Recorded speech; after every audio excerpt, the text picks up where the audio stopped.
We begin tonight with a breaking news update. This is a live look over Gaza, where it's 6 a.m. and the sun will soon be rising. For hours, the night sky has been lighting up with rocket fire. And here's another live picture tonight, this one of Washington, D.C., the White House and other landmarks around the country, blue and white, the colors of the Israeli flag. At least 11 Americans are dead. More are missing, feared dead, or taken hostage in the war's third day. So far, the U.S. is not considering emergency evacuations of American citizens in Israel, even as the bombings continue. Tonight, Israeli Prime Minister Benjamin Netanyahu says his country's offensive against Hamas is only beginning and the retaliatory attacks will continue. With hundreds of people dead, we are seeing new video of the aftermath of attacks and airstrikes. Tonight, while doing a live television interview, an American doctor trapped in Gaza was interrupted by blasts. Well, whenever you go to Gaza, you always know that there's danger of some violence while you're there. But no, I wasn't. Well, sorry. President Biden met with his national security team and spoke with European allies today. He is expected to address the United States on the war tomorrow from the White House. Here at home in the Chicago area, there were several events so people could support each other and stand in solidarity. We are hearing the heartbreaking stories of two families, one sending their son to Israel, the other with loved ones still missing. Our Jermont Terry spoke with them tonight. Adonai, Shema v'koli.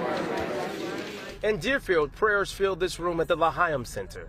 Dozens gather reflecting on the devastation in Israel. I'm still processing it.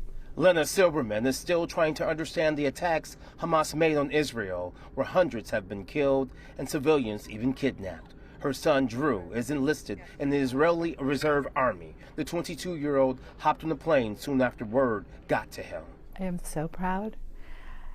And among the reasons that I am proud is because he inherently recognized that this is not just about the Jewish people and the Jewish state. He acknowledged that there are so many innocent civilians that are being impacted by this. Innocent civilians like Judith Rahan and her daughter Natalie visiting from the Chicago area. Apparently, from the information we have at this time, it seems like they've been abducted, the two of them, mom and daughter. Natalie recently graduated from Deerfield High School. Monday night, the school told the campus, "Sadly, we know that many students and families have been impacted by the tragic events in Israel. It is with great sadness that I share we have received word that DHS alum Natalie Rahan, who was visiting family in Israel, has been reported missing." I'm also praying for all of the innocent people who are being harmed. Yet as this mother prays for the innocent, there are equal prayers for her son, who's a paratrooper fighting in a war no one expected. God, please keep him safe.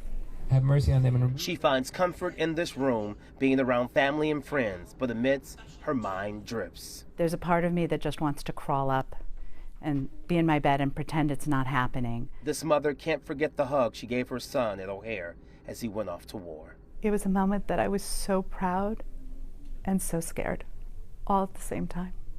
And no mother wants to send their child to war ever.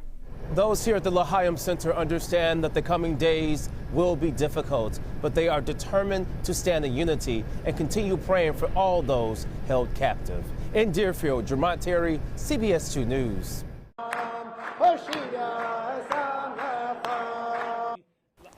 A packed house in Skokie, where the North suburban Jewish community gathered in support of Israel. Dozens prayed and heard from a man with Chicago roots staying in the war-torn country.